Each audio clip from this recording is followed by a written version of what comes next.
Hi, in this video we're going to talk about section 15.3, which is double integrals over polar coordinate systems. So the first thing I want to address is why would we want to do such a thing? It's not just to hurt students' feelings. It's because primarily certain regions that are rather hard to define in rectangular coordinate systems are easy to work with in polar coordinate systems. For instance, what does a polar rectangle look like?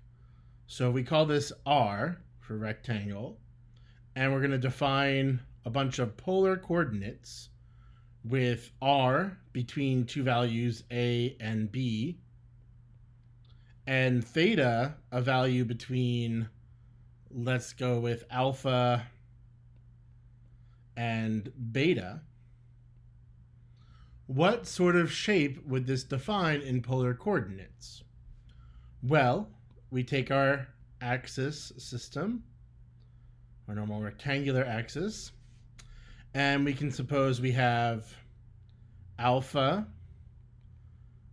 going off at some angle there, and theta going off at some angle here, and a radius A away from the origin could be this kind of sweep. That's a radius A. And then a little further out, some radius B.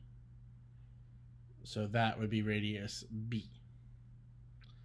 And the region we will have just described is this guy, which is not quite type 1 or type 2 in a rectangular system, right? There's going to be areas here where our top minus bottom approach would be bad, and there's going to be areas, or different left minus right than that. This guy would have a different top minus bottom than this guy, or that guy.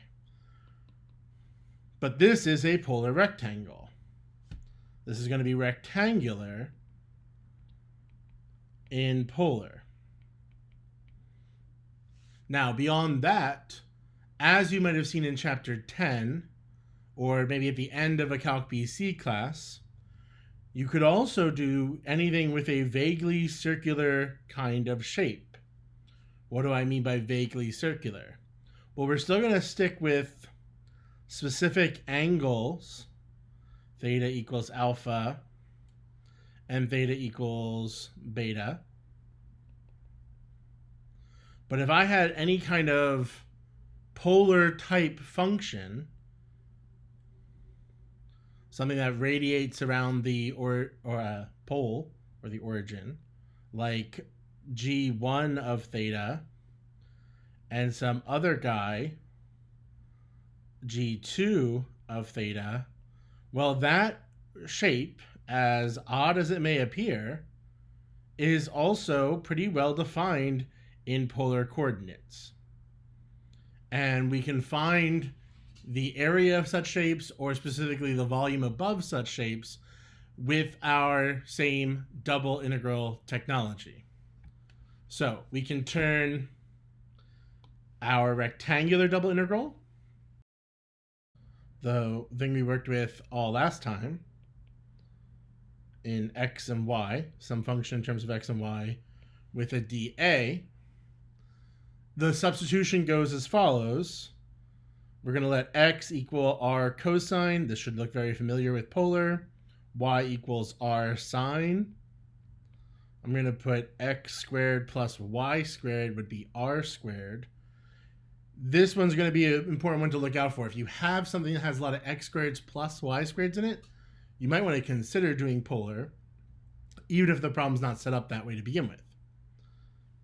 One that's a little less useful is that tan of theta is still going to be y over x. All of this comes from your normal right triangle that everyone learns in the end of Math 2, or the end of geometry. That situation is exactly the situation defined. Now, the area is going to be the hard part. dA is going to get converted into R times dr times d theta. Why does that work? It's because if we have an infinitely small situation, because this top side would be an infinitely small sweep in theta, and the amount of change along there would be r times the change in r. I don't think it's important to know exactly where the formula comes from. The book goes through a rather long discussion of how to get the formula. It's useful to just know that this is our situation. So if we have a situation over some region D for f of x, y, dA, we can get a polar integral system over that same region D with the substitution r cosine theta for our x's, r sine theta for our y's, and r dr d theta for our dA. We will not be dealing with integrals where you have to do theta first. It's always going to lock in our ordering because in polar it's going to be much easier to think of things as being bounded by the r first, then the theta. So let's just start with an actual example here. What does this look like in practice? Someone wants to do an evaluation, an integral, and find the volume under a surface, xy, right? That's the volume under a surface. And they tell you that D is the region in quadrant 1 bounded by x squared plus y squared equals 4, x equals y, and x equals 0. What's the first step? Well, as with many double integral problems, I'm going to start by drawing the domain. X squared plus y squared equals 4 is a circle with radius 2. I'm only sticking to quadrant 1. Y equals x is a line. Y equals x, big surprise. And x equals 0, it's important to note, is the y-axis. Why am I saying it's important to note that? Because again, I've dealt with many students who want to shade this region. That region would not use x equals 0 as a boundary. So we're talking about this slice of pie here.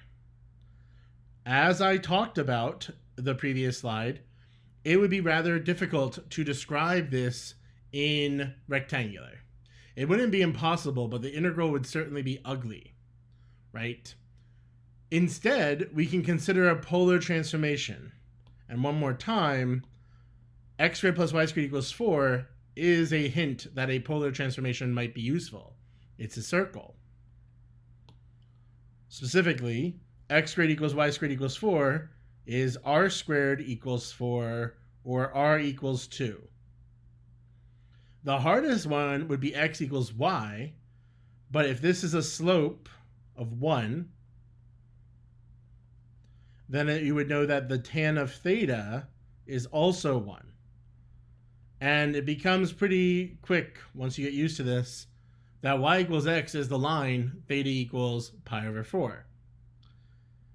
The last thing we have to consider is converting this guy. And again, that's a major angle that you should all remember. It's theta equals pi over 2. So this boring rectangular integral can be transformed into theta's on the outside. We're going to start from pi over 4, stop at pi over 2. We're going to go from r equals 0, that refers to the pole, r equals 0, to r equals 2, r cosine theta, r sine theta, r dr d theta. And that's the whole transformation. Now, you might be saying, well, that just seems a little complicated. It doesn't seem like that made anything easier for us. Well, let me tell you, I think it really did. The first thing you might notice is that you can group this a little bit more clearly. I don't know why I'm using slash fractions for the top. But there I go. R cubed sine theta cosine theta dr d theta. And then going back a couple videos, you might remember, oh, this is what we would call a separable function. Our integral is purely rectangular. It's a polar rectangle, but it is rectangular. They're both just constants. And the function inside is separable. I can factor it or break it up into a theta rectangle, a theta integral. So it'd be sine theta. I'm putting that in parentheses for some reason. You'll see cosine theta d theta times an r integral, r cubed dr. We'll start with the integral on the left, using the power rule for sine to the first, and the cosine there as a hook-off or a reverse chain rule or the u substitution. We'd get 1/2 sine theta squared, evaluated from pi over 4 to pi over 2, times 1/4 r to the 4th, evaluated from r equals 0 to r equals 2. Now, over here, 1/2 sine of pi over 2 is 1. 1 squared is 1, minus sine of pi over 4 is 1 over root 2. We're going to square that. So we get 1 over 4 once we multiply by the other 1/2. And over here, we're going to have 16 over 4. So this all is evaluating out to be exactly the number 1. So that's really the advantage here. We have gone from an integral that would have been a little bit tricky to do at the very least. We certainly could have broken it up like this, to an integral that was not that bad. Continuing on, you'll definitely see much more use for something like this. Find the volume between z equals 9 minus x squared minus y squared and the xy plane, which is z equals 0, as bounded by the cylinder x squared plus y squared equals 1. So we're going to start off by trying to visualize what's going on here. If we think of this function,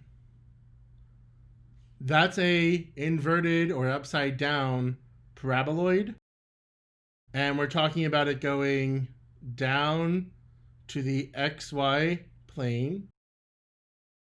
And then we have a cylinder that's going to be actually the main event. And that, of course, has a radius of 1 and is going up. And it's going to try to cap it off.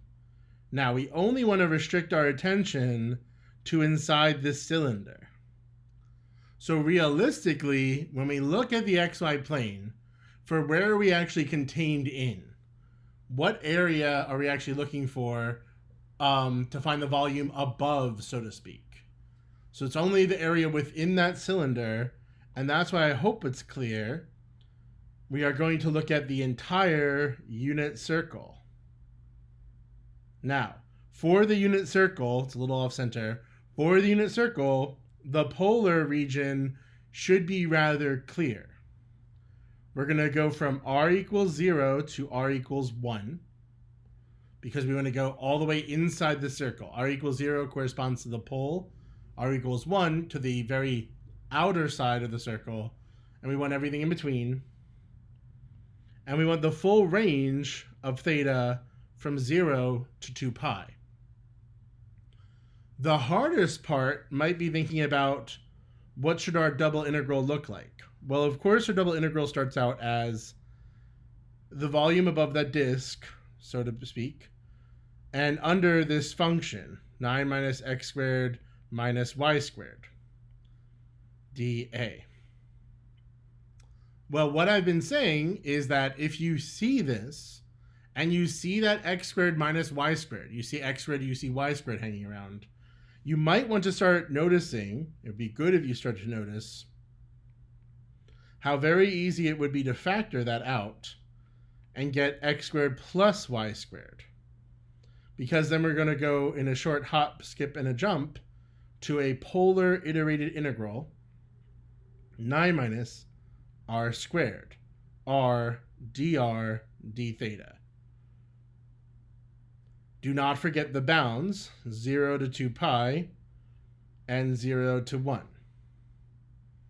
And now this integral has gone from something that would actually be very hard to calculate. Again, think about how to describe this region in rectangular. In rectangular, you're stuck with descriptions like, oh, that's 1 minus x squared, square root. That's negative 1 minus x squared. It's not going to be pretty. This is, well, maybe not pretty to you, certainly easier. Integrate. We're going to simplify first. Now, again, I invite you to notice, this is also rectangular.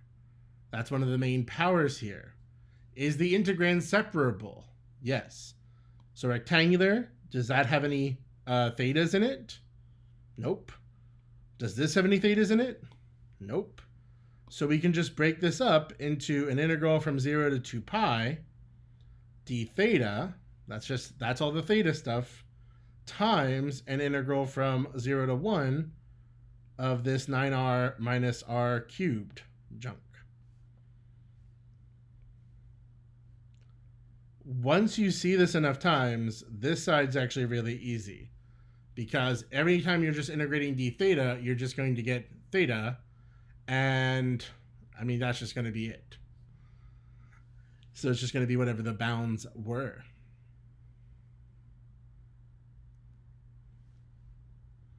Times, we're going to integrate over here, 9 halves r squared minus 1/4 r to the 4th from 0 to 1. That's just 2 pi, or minus 0, 2 pi minus 0. Over here, we're getting 9 halves minus 1/4. And I think we're going to get 17 pi over 2. And that's the volume. And it actually goes really very quickly. Nothing to it. Definitely want to do a few more examples. So let's do one where it's not quite as trivial, and one for you to try out. The volume between z equals y squared over x squared plus y squared, careful with that one, above the xy plane, and between cylinders x squared plus y squared equals 1 and x squared plus y squared equals 2. So first, I'm going to recommend you try to draw the situation. Don't worry about drawing a 3D graph. I have no idea what that looks like, quite frankly. Try to think about what this situation looks like in the xy plane. And then describe that region in polar coordinates. I'm going to show you in 3, 2, 1. Did you pause the video? You really should try. So our first cylinder would result in the unit circle, and the second cylinder results in a slightly larger unit circle. Whatever, we'll deal with that. The region we're interested in is the area between those unit circles. So That donut shape, or annulus, is what we want to try to describe here. What did you get for the polar coordinates there? I hope we saw that it was a full rotation around the pole, around the origin, so the theta bounds are pretty clear. In my experience, most students see that 1 is easy, but then a lot of them do 2, and I've done this trap too plenty of times. If you are ever confused, just take a look over here. You can easily make it r squared equals 1, so that one's r equals 1. Well, this one would be r squared equals 2, so we're talking about root 2. So it's not r equals 2 as the top bound, it's r equals root 2. And then we have to think about how to change out our z. So z equals y squared over x squared plus y squared. Now the top bound, the top side of that fraction might be the confusing part. Hopefully we see the bottom is just going to be r squared. And then we go back to our conversion equations. This should just be r squared sine squared theta. So that complicated mess of a function that would be almost impossible to do in rectangular is now just this relatively easy sine squared. Now, is it super easy? No. Many students struggle with something like that, but at least we have a shot. Volume equals 0 to 2 pi for the theta. That's always on the outside for polar. 1 to root 2. Sine squared is our f substitute times r dr d theta. So, can you do this integral? Yes. Is it a rectangular integral? Yeah, pretty much. So you definitely can separate it. We have constant bounds, and we have a separable or factorable function into just theta bits times just r bits. Now, I'd ask you to try this one on your own. That one you have to use a trig formula for. I'm going to go for the answer.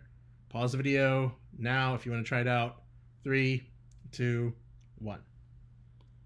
Okay, so this one's the hard one for once. I'm going to rewrite this as 1/2 minus 1/2 cosine 2 theta. I did not integrate it yet. That's just how it goes. R dr. 1/2 theta minus 1/4 sine 2 theta from 0 to 2 pi times 1/2 r squared from 1 to root 2. Careful for that right half. It's not going to be as simple as you think. This right half, you are not just plugging in 0 as the lower bound. Sometimes we get into that bad habit.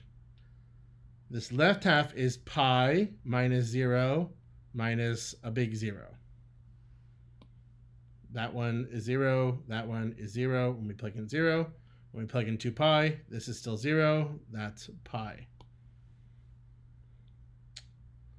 Times, I'm going to move this. So pi minus 0 times 1/2 times 2 minus 1/2 times 1, or pi over 2 overall. So it turns something that's kind of annoying, kind of complicated, into something that's rather basic, if you will. Basic relative to this subject. Obviously, if we looked at this back in AB, it would have been a big headache no matter what. All right, I want to do 2 more problems to show you maybe some of the hairier examples. So what about this one, where we have, again, more vague, YDA. Now you might see this in the next section, understand more of what it means, but where D is the region bounded by x squared plus y squared equals 2x, and y equals x. Okay, now, I don't necessarily expect you people to remember what's going on here with the x squared plus y squared equals 2x. Okay? It's much easier after you convert, in fact, to remember maybe what sort of polar function it is. Long story short, you could convert that and complete the square on it and get it's a circle. Okay? So I'm just going to mostly just draw this picture for us. And then I'll talk about how and why it's a circle and how and why it's a polar circle. In general, x squared plus y squared is a pretty good start to becoming a circle. There's a hint. Now, if you do all the work, regardless of whether it's in polar or it's in rectangular, you'll see it's a circle centered at some circle, on the x-axis. So centered at 1, diameter 2. So 2 all the way out there. And picture it's a circle. Picture it's not ugly like I drew it. Okay? Still lopsided. And we have y equals x. The same old line. Now, the only way I see this as a region is up here in this little tiny sliver.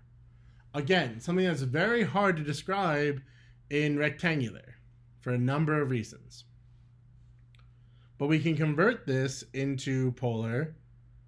Again, y equals x is the line pi over 4.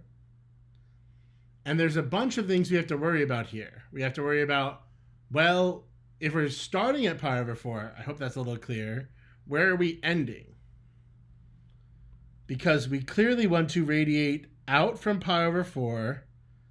And if you remember from polar in Calc 2, we're radiating in toward the pi over 2 line. So let's think about what this circle formula would be in polar. X squared plus y squared equals 2x. Well, the x squared plus y squared is easy enough. That's r squared. 2x should be 2r cosine theta. Dividing by r is ruling out the solution where r equals 0, but that's okay. Clearly, it's more than just the pole. And we get r equals 2 cosine theta. And again, if you look back at your notes for chapter 10, or go watch those videos, or go check back what you did in Calc BC, or whatever, you might notice, oh, this is a formula for a circle that's centered on the x-axis, that's what the cosine did, with diameter 2, like I was saying. Now, this is a circle where if we plug in r equals 0, if I plug in theta equals 0, I get r equals 2. That's this point in polar. And if I go and plug in pi over 2, I'm getting r equals 0. That's this point. So that's one thing you want to do to try to make sure you are finding the correct top bound for the outermost integral. Because we're going to start from pi over 4. We're going to go till pi over 2. And again, each of our spokes, each of the rays of light from our lighthouse are starting from the origin. We'll pretty frequently start from the origin. And we're going all the way till we get to the circle 2 cosine theta. Now I'm going to convert y is r sine theta, r dr d theta. Is this a rectangular integral? No. No. Why not? Because these bounds have theta in them. So please, you can factor out the sine theta, but you cannot just do this as two separate integrals multiplying each other. You have to finish the inner integral before you can do the outer integral, because the outer integral is still going to involve the thetas that are going to show up once we do this r integral. If that sounded like it makes sense to you, please go ahead and try this problem out. Pause the video now and come back and see how I do. If it didn't make sense, watch a few steps. I still recommend you pause it when you feel like you understand where it's going and try out to refresh your integral skills. Here I'm going to go. 3, 2, 1. pi over 4 to pi over 2, 0 to 2 cosine, r squared sine theta dr d theta, pi over 4 to pi over 2, 1/3 r cubed sine theta from r equals 0 to r equals 2 cosine theta d theta. And now we're finally going to be back in AB land as I get pi over 4 to pi over 2, 8/3 cosine theta, I'll write it like this, cubed sine theta d theta. Now, the reason I wrote it like that is because you can notice that this is now a power rule situation because the derivative of cosine is sine, plus or minus, right? Minus a sine. So we can finally integrate this and get negative cosine theta to the 4th, 2/3, because I multiplied by the reciprocal, and we're evaluating this from pi over 4 to pi over 2. Plugging in pi over 2, I'm going to get 0 minus, they'll have the negative 2/3. Plug in pi over 4, it should be 1 over root 2 to the 4th power, which is, of course, 1 over 4. So overall, this is 1/6. Kudos if you got there on your own. I want to just do one more example of this, and then we have a one section, one video. Haven't done that in a little while. So this is going to be a little weirder of a situation. We're going to have a region. I don't think I'm going to do actual full integral here, but I want to just focus on how to describe such a region. X squared plus y squared equals 4. X squared plus y squared equals 2y in quadrant 1. So what does this look like? And again, it might be easier, it's certainly easier for me to think about this in polar. This one's easy, r squared equals 4 or r equals 2. It's at least straightforward if it's not easy. This one, r squared equals, it's very similar to the last one except it's 2 sine theta. And now we're going to have r equals 2 sine. Whether you remember what that looks like or not, you should be able to plug in some points and check. You should be able to complete the square there if everything else is failing. And you would notice that the red guy is a circle centered on the y-axis with diameter 2. It's definitely an oval. I'm sorry. Apologies all around. And the blue is a big old circle centered at the origin with radius 2.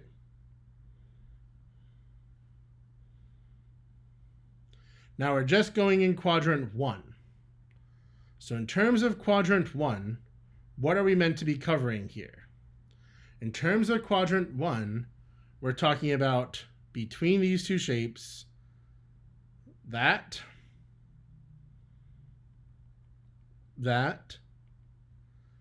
and just these spokes or rays of light between them. I'll give you one more down here just to clarify.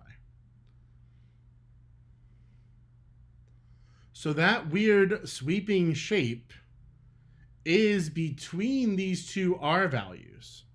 So r here, the inner radius, is why it's so important to do this. The inner radius is that red function, and the outer radius is 2.